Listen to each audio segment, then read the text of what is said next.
Қайырлы күн, құрметті оқушылар. Біз өзіміздің нұсқа талдауымызды ары қарата жалғастырайық. Бізде бітпей қалған болатын, соны біз аяқтап тастайық, иә. Кеттік. Біз 18-ші сұраққа келген болатынбыз. Ендеше бастайық. Суреттегі контурда ампер күшінің мәні 0-ге тең болатын бөліктері дейді. Ампер күшінің мәні. Формасын еске түсіретін болсақ, ампер күші дегеніміз қандай еді? Ампер күші бізде BIL синус альфа, иә? BIL. Енді біз бұл жерде бұның мәні 0-ге тең болу үшін менде синус деп отырғаным осының мәні 0-ге тең болу керек, 0 градус болу керек. Немесе мына магнит индукциясы мен айдың бағыты бір-біріне сәйкес келу керек, немесе қарама-қарсы бағытта болу керек, иә? Себебі бізде синус 0 градустан 0-ге тең, және де синус 180 градустан 0-ге тең, иә? Енді біз соларды табуымыз керек. Бізде n-нан s-қа қарата бағытталады магнит өрісі, иә? Біздің жағдайымызда магнит өрісі оңға қарата кетіп бара жатыр. Енді тоқ плюстан минусқа қарата барады бізде, иә? Бұлай жоғары астан төменге қарата, b-дан c-ға, c-дан d-ға, d-дан a-ға. Енді осы мына b-ның бағытына сәйкес келетін қайсы бөлік бізде? Әрине ол бізде b-дан c-ға қарата, иә? b-c. Және де осыған қарама-қарсы бағытта ол d-a болады. Демек бізде жауап не болады екен? Жауап болады С. Келесі 19-ші сұрақ. Металл бетіне және диэлектрик бетіне түскен электромагниттік толқынның шағылу сипаты дейді. Бұл бізде не болады екен? Жауап бізде болады Д болады. Диэлектрикпен салыстырғанда металл бетінен жақсы шағылады. Не себепті? Себебі бізде металлдың бетінде еркін электрондар болады, иә? Еркін электрондар бізде болады, осылар бізде жақсырақ шағылыстырады. Ал диэлектрикте бізде еркін электрондар болмайды, сол себепті ол жерде шағылу төмен болады. Арата жалғастырайық. Келесі 20-ші есеп. Элементтер батареясы кедергісі 10 Ом резисторға қосылған. Бұл кездегі токтың шамасы 2 ампер. Осы батареяны кедергісі 20 Ом резисторға қосқанда токтың шамасы 1,5 болды дейді. Ток күшінің ішкі кедергісінің мәнін анықтаңыз. Бұл жерде бізде толық тізбек үшін Ом заңының формуласын қолданамыз, иә? Себебі ішкі кедергі бар. Ол формула бізде эпсилон R бөлінген R қосылған кішкентай R. Кішкентай R деп отырғанымыз бізде ішкі кедергі, иә? Біз осы формуланы 2 рет қолданамыз. Ток күшінің мәні 2 ампер болады дейді, егерде сыртқы кедергіміз 10 Ом болатын болса дейді. Және де бізде 1,5 болады, егерде сыртқы кедергі бізде 20 болатын болса. Осы екі теңдеуден эпсилонды тапсақ, не істейміз? Эпсилонды тапсақ, 2, мына жерде 10 плюс R деген болады, тең болады эпсилон, ал астында бізде 1,5 20 қосылған R болады, эпсилон. И осы екеуін бір-бірін теңестіріп жіберсек, біз кішкентай R-ді таба алады екенбіз. Теңестірейік, сонда 20 қосылған 2R, жақшаны асып жібереміз сразу. Мына жерде 30 қосылған 1,5 R болады, иә? R-ді сол жағына шығарсақ, бізде 0,5 R қалады. 20-дан 30-дан 20-ны азайтсақ 10 қалады, иә? R тең болады, 10-ды 0,5-ке бөлеміз. Сол кезде бізде 20 Ом деген жауап шығады, иә? Сонда жауап болады бізде С. Келесі 21-ші есеп. Алюминийді альфа бөлшектермен атқылағанда протонды ыршытып шығарумен қабалас ететін ядролық реакцияның теңдеуі дейді. Енді бізде бұндай реакциялар болған кезде, мына теңдеудің сол жағындағы, оң жағындағы мәндер тең болу керек. Бізде алюминийді альфа бөлшекпен атқыладық. Үстін қараймыз, үстінде 27 қосылған 4. Демек, үсті 31 болады. Астын қараймыз, 13 қосылған 2. Тең болады, 15 болу керек. Енді басқаларын қарап көреміз. Мысалға Б деген жауапты қарап көрейік. Б деген жауап келмейді бізде, иә? С деген жауапты қараймыз. Протон. Бізде, иә, протон деп отырғанымыз, протонның несі қандай болады? Бізде протон 1,1, иә? Демек, бізде не келіп қалады? Осы жерде протон келеді деген сөз, иә? Жауап бізде болады С. 1,1, 1,1-ге мен 30 бен 14 қосатын болсам, 31-де 15 деген жауап болады. Келесі 22. Ауданы 20 см квадрат өткізгіш орамы біртекті магнит өрісінде индукция сызықтарына перпендикуляр орналасқан дейді. Өткізгіш кедергісі 4 Ом, магнит өрісі тұрақты 0,1 Тесла бөлінген секунд жылдамдықпен азая бастағанда орамада пайда болатын токтың шамасы дейді. Бізде ауданымыз бар, R деген кедергіміз бар, және де магнит өрісінің жылдамдығы бар, яғни B бөлінген T деген бар. Токтың шамасы дейді. Енді бұл жерде біз нені қолданамыз? Электромагниттік индукцияның формуласын қолданамыз. Бізде эпсилон тең болады дельта фи бөлінген дельта T деп келеді. Эпсилон деп отырғанымыз, біз оны түрлендіреміз. Кедергі болған үшін I көбейту R дейміз. Бізде I-ды тап деп жатыр. Ал дельта F деп отырғанымыз, бұл бізде дельта B көбейту S бөлінген дельта T деген сөз. Ал менде мына шама уже 0,1 деп берілген. Демек, осы жерден I-ды табу үшін мен не істеймін? Осы дельта B бөлінген дельта T-ны S-қа көбейтемін да, мына R деген кедергіге бөлемін.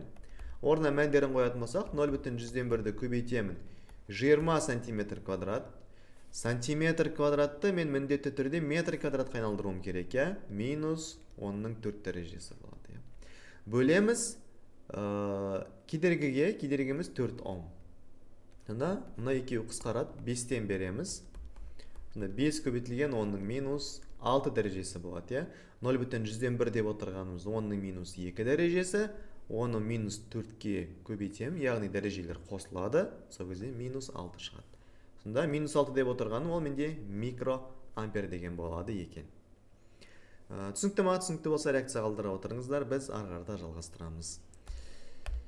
Келесі 23. Бір атомды идеал газ изобаралық ұлғаю кезінде 200 джоуль жұмыс атқарды. Газға берілген жылу мөлшері. Енді бұл бізде термодинамиканың бірінші заңы бойынша сипатталады, солмен шығады. Термодинамиканың бірінші заңы бойынша Q деп отырғаным А қосылған дельта U. Изобарлық процесс кезінде бұл менде ешқандай өзгермейді. Бір атомды Q деп отырғаным, А деп отырғаным P дельта V. Изобары дельта PV десек болады. Қосылған бір атомды болған үшін 3 бөлінген 2 ньюер дельта T деп жазамыз. Осы жерден мынаны мен P дельта V деп алам.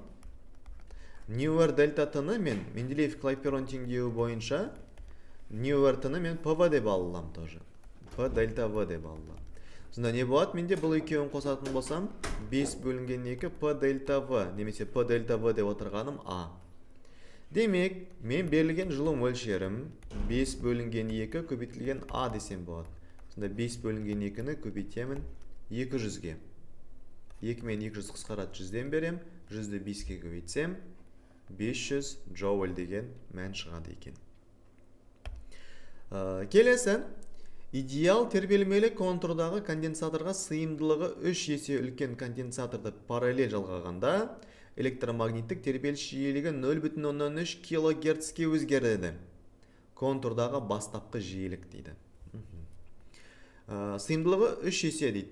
Бастапқыда C1 бізде C деген сыйымдылық болды конденсаторда.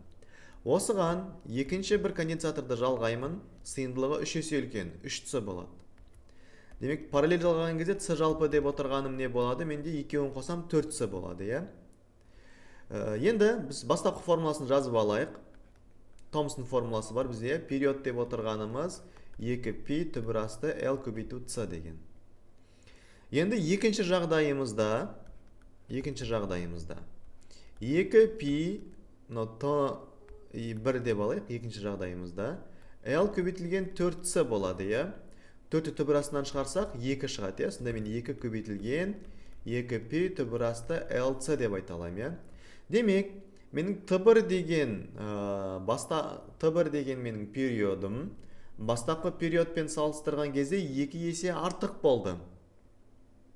Ал жиілік қалай болады? Жиілік менде период 2 есе артса, период пен жиілік бір-біріне кері шамалар. Себебі формула бойынша период деп отырғаным 1 бөлінген жиілік. Демек, период 2 есе артса, жиілік 2 есе кемейді. Енді көрейік. Менің бастапқы жиілігім, кейінгі жиілігім нью1 деп отырғаным. Бастапқы жиіліктен 0,13 кГц-ке өзгереді дейді. То есть 0,13 кГц-ті мен сразу былай жаза салайық, 300 Гц деп жазайық. Екінші жағынан ол 2 есе кеміді. Демек мен мына new 0 бөлінген 2-ні мен мынаның орнына келіп қоя аламын. Бастапқы жиілігім 2 есе кеміді, екінші жағынан ол 300-ге кеміді деген сөз. 300-ді мен сол жағына шығарсам, new бөлінген 2-ні оң жағына шығарсам, менде не шығады, былай қарталып келейік. 300 тең болады бастапқы жиілік бөлінген 2, себебі мына жерде мен 2-ден беремін. Бастапқы жиілігім қанша болады екен? 600 Гц болады екен. Жауап болады бізде Б. Келесі 25. Төмен лақтырылған дененің потенциалдық энергиясы дейді. Формула потенциалдық энергияның қандай? mgh. Төмен лақтырылған, менде биіктік азаяды. Биіктік азайса, потенциалдық энергия тоже кемейді. Себебі формула бойынша потенциалдық энергия биіктікке тура пропорционал. Келесі, жалғастырайық. Қорғасынның балқуы дейді. Белгілі бір мәліметтер берілген, графигіміз бар. Біз сразу есептерге көше берсек болады. Бұл контексттік есептерде, себебі бізде бір контексттен алатын қатты бір мәліметтеріміз өкінішке орай қатты бір жоқ. Сол себепті сразу есептерге көше берсек болады.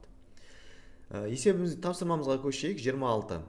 Графикте көрсетілген қорғасынның балқу аралығын және балқу кезіндегі температура өзгерісін анықтаңыз дейді. Балқу кезінде бізде температура өзгермейді. Соны есте сақтауымыз керек. Және де ол BC бөлігі. Жауап болады бізде А.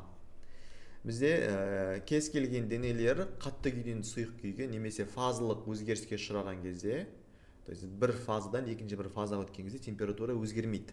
Осыны есте сақтауымыз қажет. 27.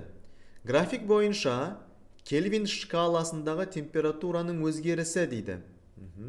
Бізде бастапқыда Цельсий бойынша 100 градус болды, кейін бізде 327 болды.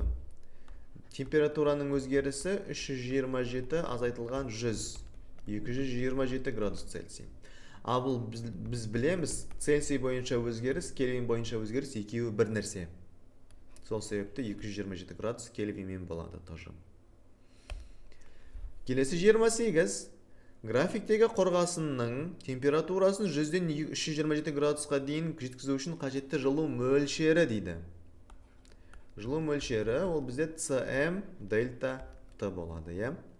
Енді орнына қоямыз. Қорғасынның менде С берілген, меншікті жылу сыйымдылығы 140, массасы 4 килограмм. Температураның өзгерісі 227 болды менде. Q-ді табамыз, 140-ті 4-ке көбейтсек, ол бізде 560 болады. 560-ті 227-ге көбейтуім керек. Егер мен 560-ті 227-ге көбейтетін болсам, менде жауабы 127 мың болады шамамен. Шамамен 127 килоджоуль деп айталады екенбіз. Жауап болады бізде А.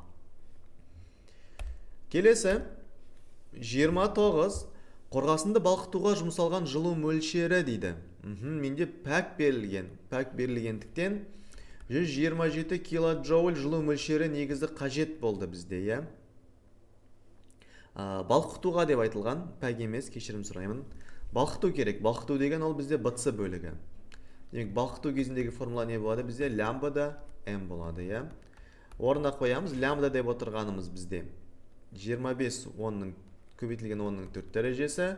Оны массаға көбейтем 4-ке. 100 көбейтілген 10-ның 4 дәрежесі деп отырғаным 10-ның 6 дәрежесі.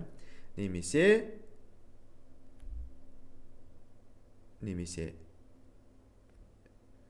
қандай жауап бар бізде? 10-ның 6 дәрежесі деп отырғанымыз есебімізде қате бар секілді. Себебі 10-ның 6 дәрежесі деп отырғанымыз, бұл бізде 1000 көбейтілген 10-ның 3 дәрежесі.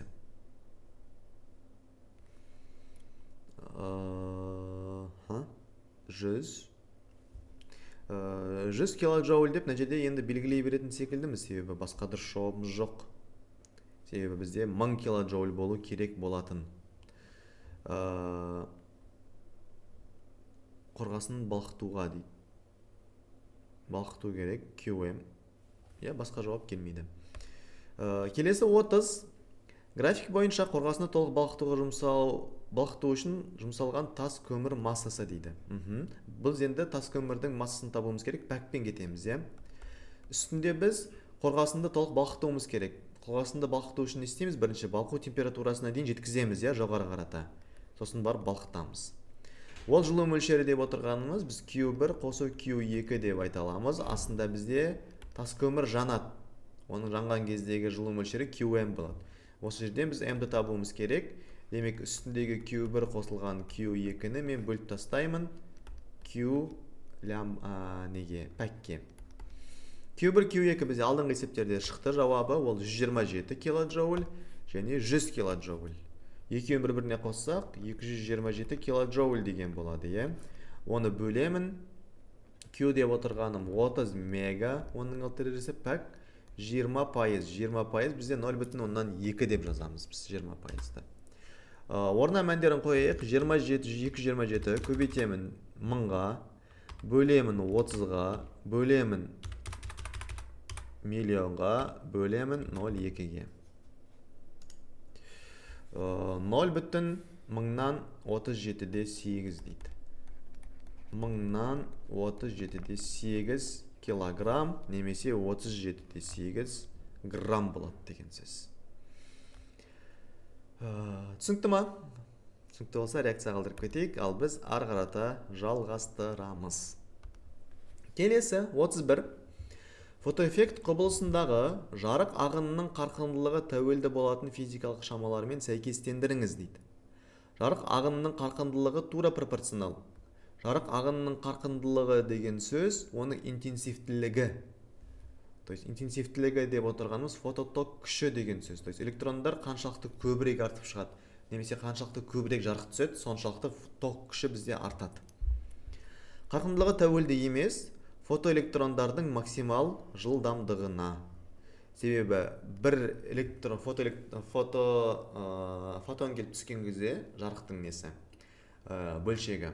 Ол бір электронды ғана ұшырып шығарып жібереді. Ол неге әсер етпейді? Қарқындылығы, ол интенсивтілік, ол санға байланысты. 32. Іші суға толы ыдысты бірінші суретте көрсетілгендей қалпынан, екіншісі суретте көрсетілгендей етіп төңкеріп қойғанда, ыдыстың еденмен жанасу ауданы 1000 есе өзгерді дейді. Мына жердегі жанасу ауданы бізде 1000 есе азайды. Енді сәйкестендіріңіз дейді. Ыдыстың еден бетіне түсіретін қысымы қаншалықты болады? Қысымның формуласын еске түсіретін болсақ, қандай формула? F бөлінген S. Қысым деп отырғанымыз ауданға кері пропорционал. Аудан менде 10.000 есе кеміді. Аудан 10.000 есе кемісе, қысым 10.000 есе артады. Келесі, сұйықтың ыдыс түбіне түсіретін қысымы дейді. Сұйықтың қысымы деген ρGH. Менде ρGH дегенде H деген биіктік өзгерді ма? H деген биіктік өзгерген жоқ. Демек, өзгермейді болады. Маңызды ключевой сөздер мына жерде ыдыстың деп айтылған, сол себепті қатты дененің формуласымен жүреміз. Мына жерде бізде сұйықтың деп айтылған, сол себепті сұйықтағы қысымның формуласымен жүреміз. Келесі 33. Сымнан жасалған дөңгелек контур азықтығына тұрғызылған нормаль индукциясы 0,5 Тесла біртекті магнит өрісінің күш сызықтарымен 60 градус бұрыш жасайтындай орналасқан. Контурды тесіп өтетін магнит ағыны мен оның радиусын сәйкестендіріңіз дейді. Магнит ағыны бар. Магнит ағыны деп отырғаны F. Бұл менде фи, BS косинус альфа.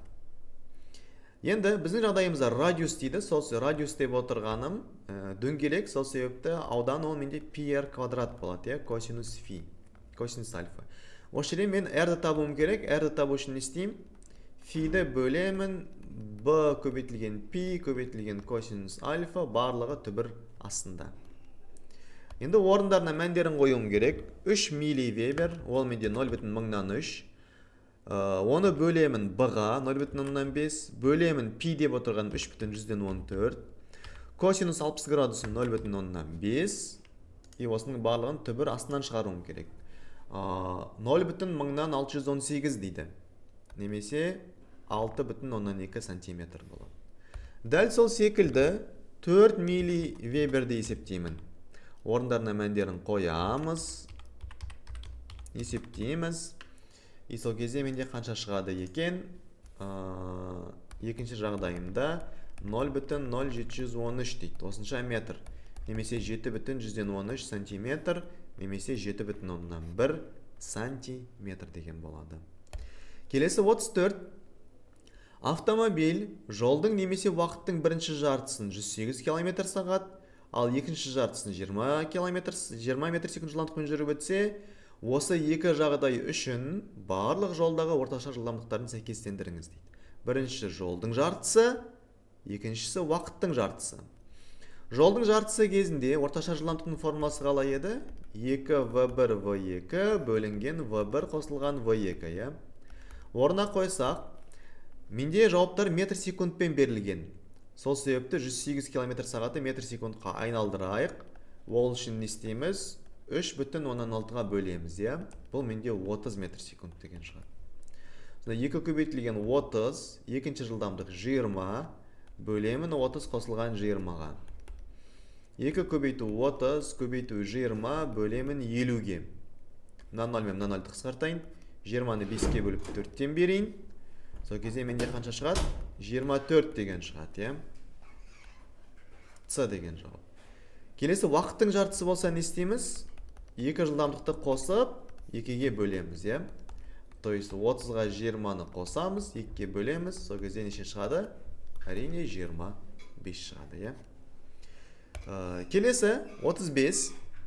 Зарядымен қоса есептегенде, массасы 250 грамм ойыншық зымыран вертикаль жоғары қарай 150 метр биіктікке көтеріледі.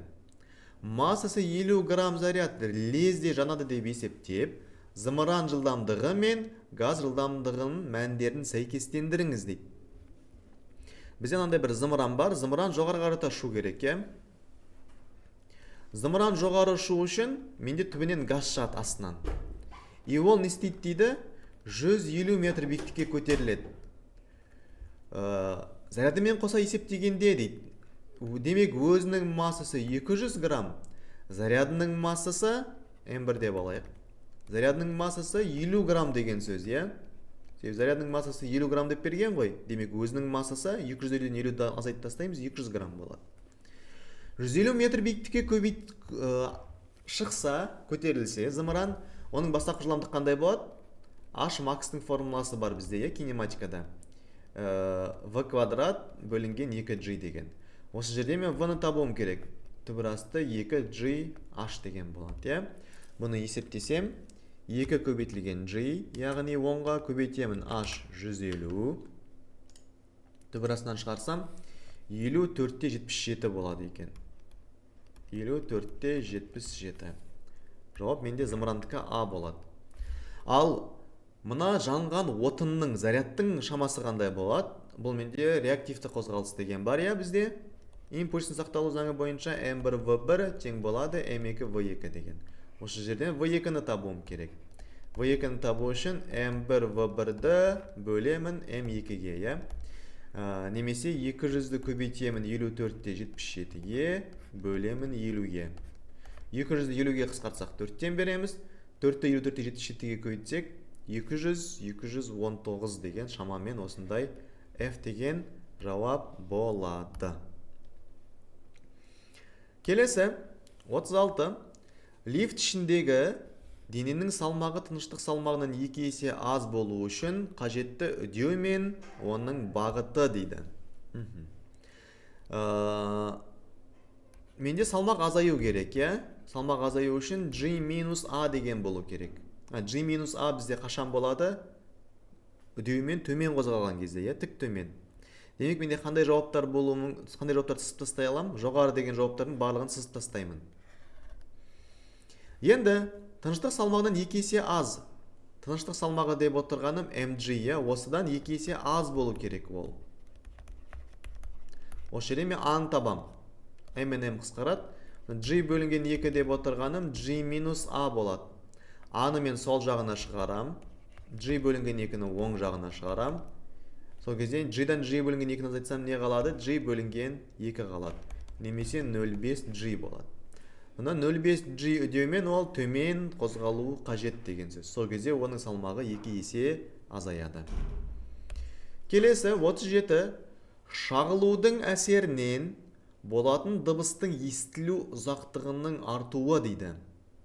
Бұл бізде не болады? Амплитуда емес, жиілік емес, қаттылық емес, биіктік емес, екі жауап қалады. Жаңғырық немесе реверберация. Жаңғырық деп отырғаным мен айтқан дауыстың қайтадан өзіме қайтып келуі. Ал менде не дейді? Дыбыстың естілу ұзақтығының артуы. Ол бізде реверберация деп аталады. Ары қарата жалғастырайық.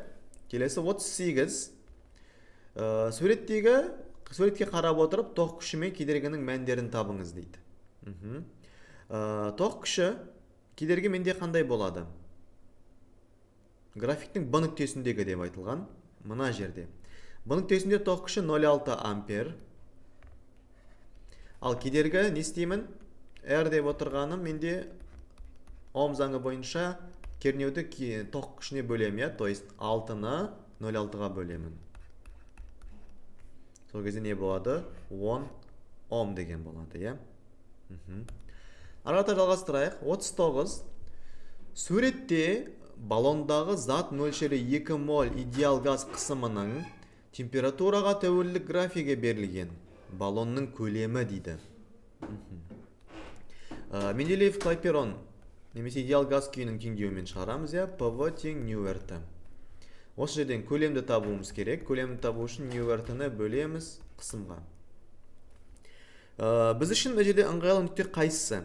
Ыңғайлы нүкте ол мына нүкте болады, то есть қысым 400 болатын паскаль, ал температура 300 кельвин болатын.